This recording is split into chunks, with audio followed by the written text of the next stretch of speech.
right, so let's talk about the recent election in Virginia. This is coming from, let's say, something of an insider perspective. I am an election officer in a small rural county of Western Virginia.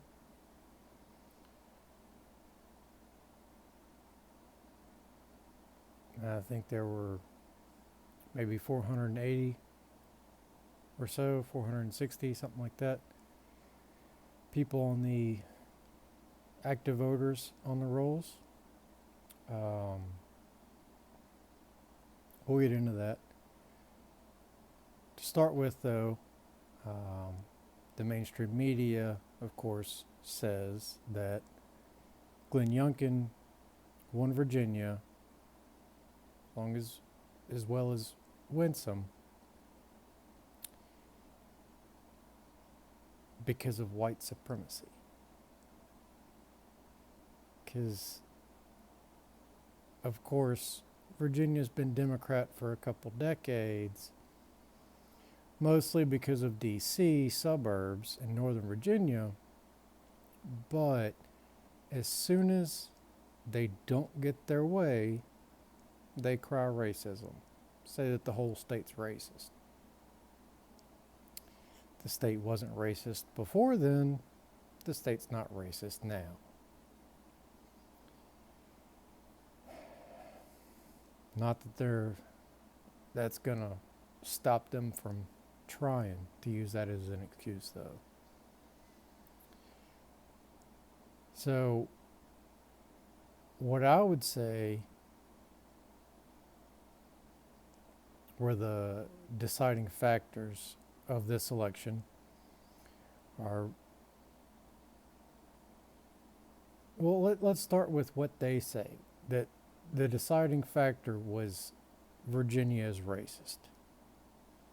Well, we just voted out a guy that wore blackface or a Klansman outfit to a Halloween party when he was in college. I don't understand why voting him out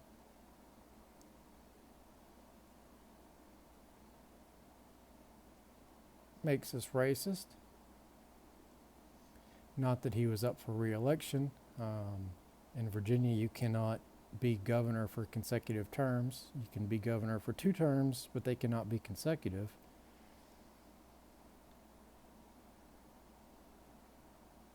Terry McAuliffe, the Democrat nominee for governor, has already been governor once before the current piece of shit.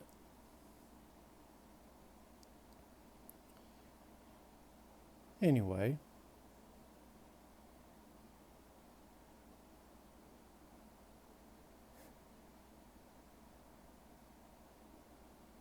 we also just elected the first ever female and black lieutenant governor. It wasn't Democrats that did that, it was the Republicans that did that. She ran as a Republican and she got elected. She actually got more votes than the governor did, just by a few thousand. We also have the first ever Hispanic Attorney General for the state. None of that matters to the people that care about identity and see identity not on an individual basis, but as a reflection of you in a mirror and what they can use based on that reflection. I'm sure they would have loved to have had the first black female lieutenant governor and the first Hispanic attorney general. And I'm sure whenever they come back around into power, and I hope things change drastically before then, but I'm sure if that happened, and it was a Democrat, it was a capital D next to their names, then they would be celebrating it all over mainstream media, all over corporate media, I should say. Instead, they all get called white supremacists. And they only won because of white supremacy in Virginia. Looking at the actual issues, Loudoun County in Northern Virginia, which is basically DC suburbs. There's about 3 counties in Northern Virginia that supply a lot of the workforce for Washington, D.C., that almost always vote Democrat, overwhelmingly vote Democrat. Virginia's really 3 states. There's Northern Virginia, Virginia Beach, and then the rest of the state.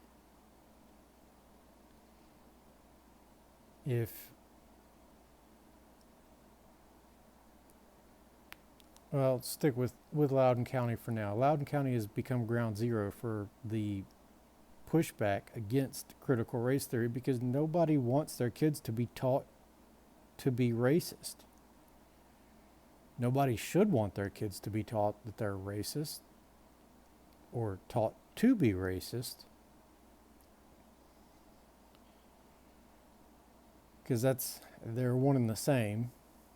And that's what critical race theory in practice is that you're teaching kids to see skin color and oppressor and separate by skin color. One is an oppressor and one is oppressed. If you've ever seen kids just fucking interacting with each other, they don't notice that shit. They don't know that nobody is born a racist. Anyone who is taught that shit. And they want that to be part of the curriculum in schools. And of course, as I said, Loudoun County is ground zero for pretty much the whole country as far as critical race theory being taught in schools. Christopher Rufo really broke that story on the West Coast to start with, but as far as parents going to the school board meetings and defying it, that's happened in Loudoun County.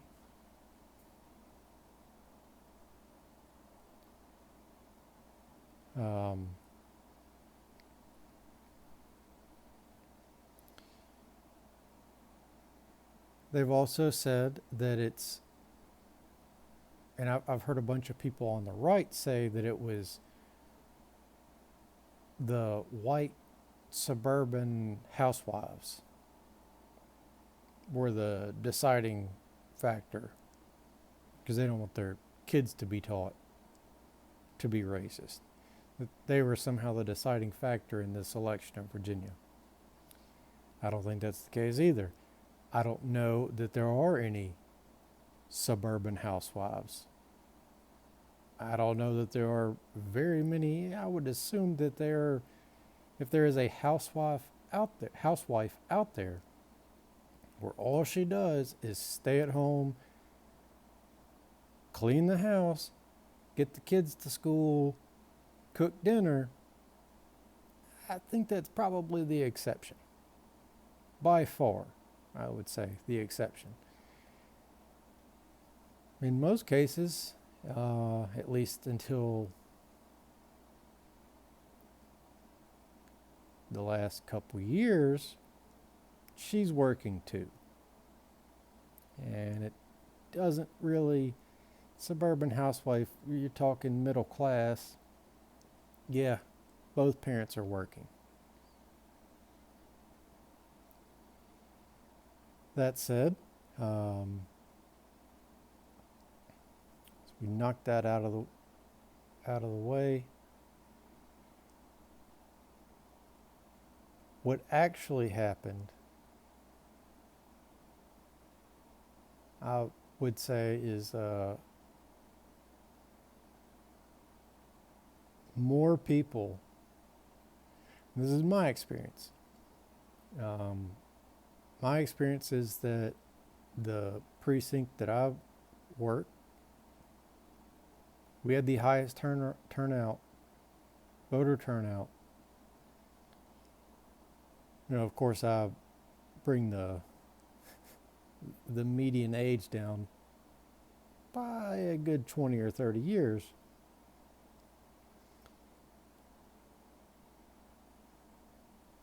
I think the next to me, who's been there for a year,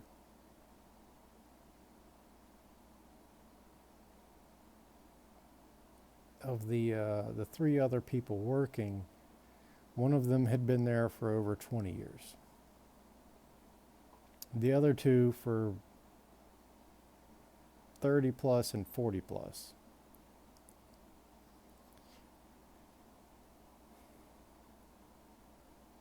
None of them had ever seen a voter turnout in that precinct as high as it was for this election for governor. Higher even than 2016 or 2020 presidential elections, which had previously been the highest turnouts ever. And this is an off year. We're not even talking about Virginia representatives to the U.S. Senate or to the U.S. House. Strictly Virginia and local elections, the highest turnout ever. And like I said, I'm in rural Virginia. 90 to 95% Republican is how they voted. But a full 5% than anybody could remember ever having come out to vote. My guess, and I have not gone through all the counties and the precincts to verify this, but my guess is that if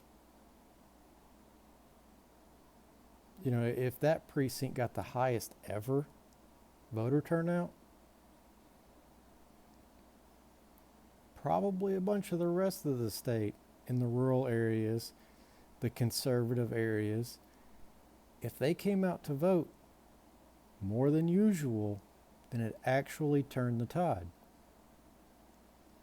And the reason that Virginia has been Democrat since the late 90s, early 2000s, whenever it became a Democrat state, is because of the suburbs of D.C. And the rest of the state, well, it's been long enough, they see where that's headed. And it has absolutely nothing to do with racism. It has everything to do with the woke, bankrupt, morally bankrupt and fiscally bankrupt hole that the state is digging us into. I mean, that's the nicest way to put it.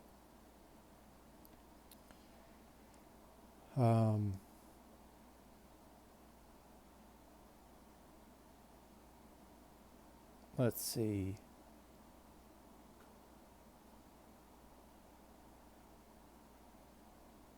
I did go through and look at the previous elections and presidential elections, and it was less it was less total votes than the 2020 or 2016 election. But if you go by county, depending on the county, it was typically more. The ones that didn't vote more than in those presidential elections were the cities, the places that typically vote Democrat. We're gonna have to we're gonna have to come back to Fairfax County at the end of this, but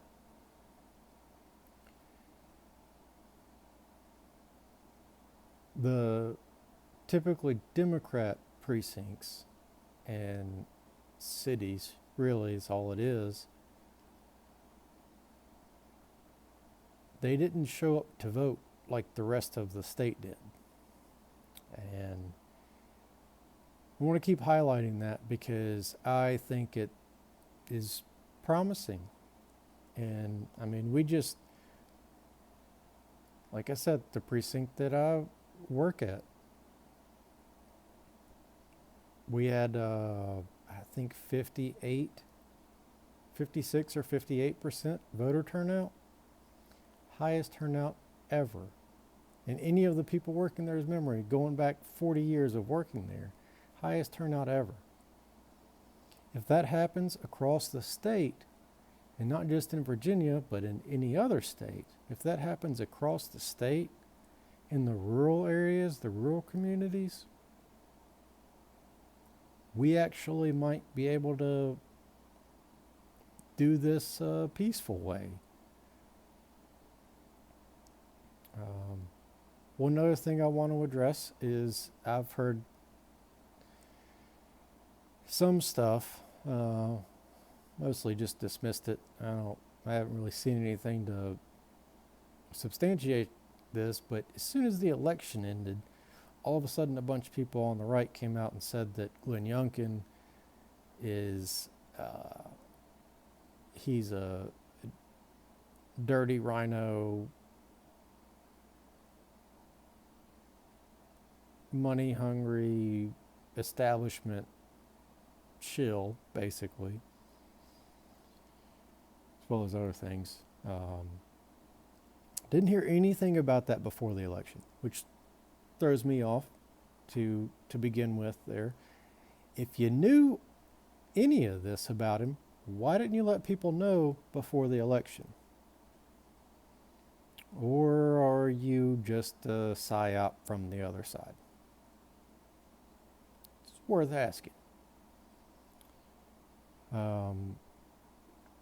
But as those questions have been raised about him after the election, and especially from people in other states, I've heard that, well, that's what primaries are for. That you should have addressed that during the primary. To those people, I would like to say that there was not a primary in Virginia. Except for the state House of Delegates seats and the local positions, basically. The rest of it was all decided by convention this year. At least for the Republican Party of Virginia. It was all decided by convention. So governor, lieutenant governor, attorney general, all of those state positions were decided by convention.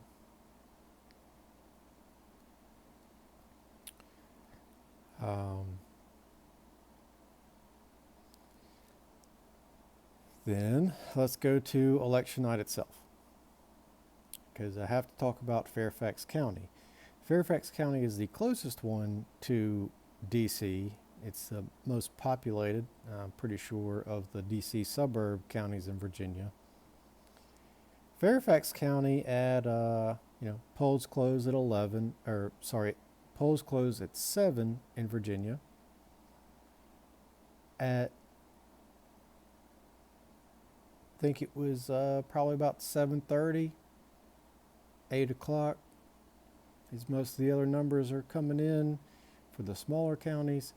Fairfax County announces that all of their data from the vote counting machines, they don't know where it's at.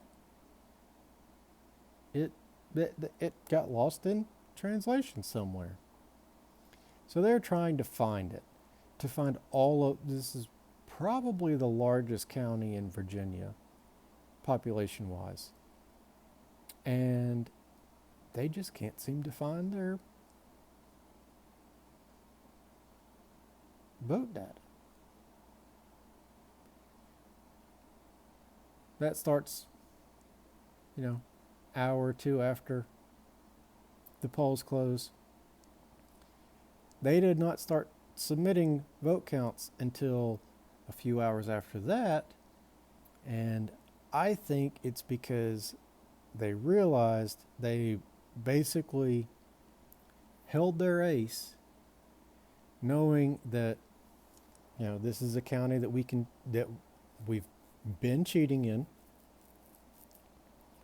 We can get away with cheating in,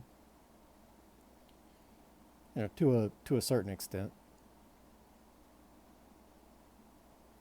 We just need to wait and see, hold this ace in our hand until we know exactly how many votes we're going to need to make up the difference. And as the numbers from the rest of the state came in, it became clear that if they did follow through with the plan to cheat their way into power there,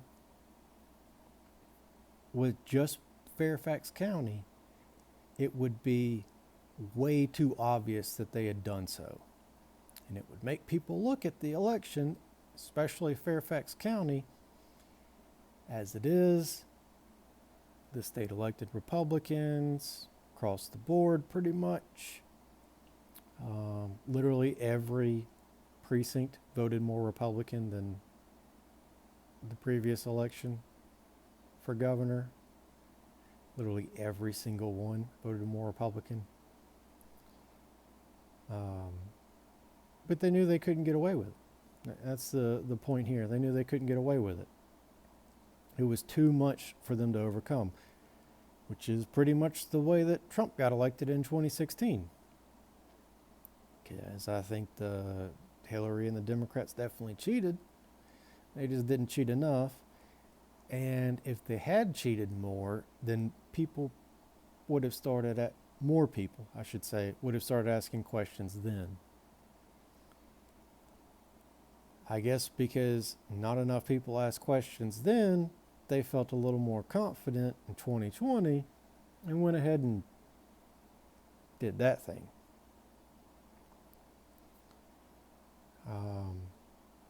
But they've had to draw back on it. They know they can only get away with so much. So they've only ever been able to get away with so much. It's just a question of how much. And the more scrutiny is placed on them, the more eyes that are on them, the less they can get away with. So I'll leave that there.